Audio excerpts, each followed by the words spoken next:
Hey guys, so today we're going to take this and turn it into this.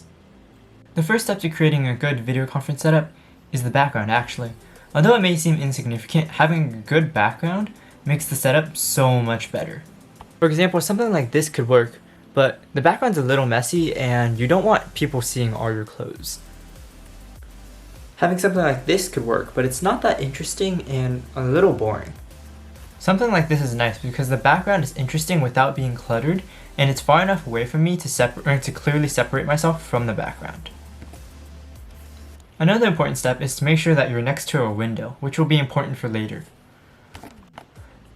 There's a big window right there that's going to help with my lighting and my camera placement later. So now let's move on to camera placement. Ideally you want it eye level so that you can look directly at the camera and it makes you look like you're having a conversation with someone, compared to having the camera below and looking up at you, which is common for most laptops but isn't the most flattering. You also don't want the camera above you because it makes you look small and insignificant. For webcams, you can use the one built into your laptop or computer, or even your phone if you want to, and I'll show you how to do that right now. So you're going to start by searching up Irene on your computer, and you're going to go to their website. From here, you can download for Windows or Mac or whatever you have. For me, I have Windows, so I'm just going to wait for this to download. And then you download the same app on your phone and it should come up like this. So now you can use this for any calls you might have for class or for any other purposes. And this is how it looks and sound if you're using it on Google Meets or Zoom. As for lighting, as previously mentioned, you can use two methods. The first would be the window. If the light isn't diffused, you can always use a white bedsheet and put it on top of the window. Second source of light can also be lamps that you probably already have in your house. This is the lamp I was actually using to light the scene earlier. Most of the time your lamps aren't going to be diffused, so you want to bounce it off of a wall or anything so that the light isn't coming directly onto your face. What is this diffused light I'm talking about? Diffused light is going to be something bounced that's more soft and less harsh on your skin. For example, this is an extreme example of harsh light.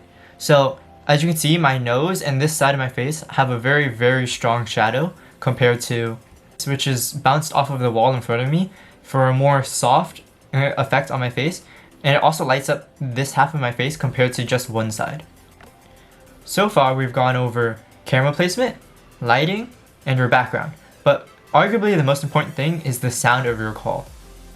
For example, have you ever had a call that sounded like this?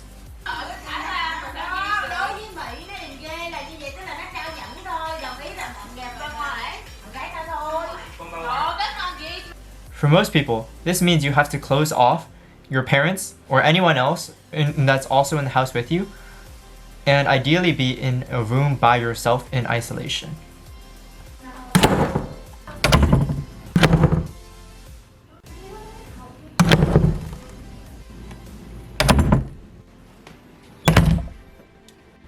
Ideally, you're going to be isolated in a room by yourself.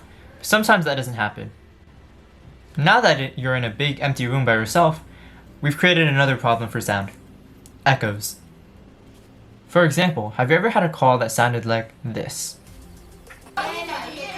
Ideally, you're going to want carpet on the floor or anything soft across your room to muffle out the sound.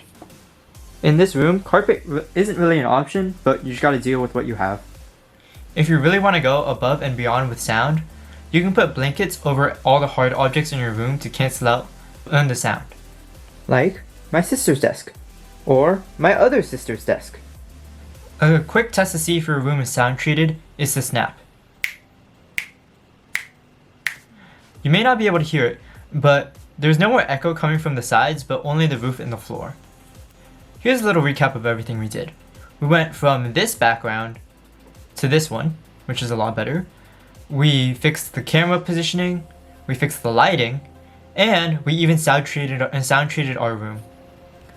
Hopefully this information will help you in the future. How will you set up your next video conference?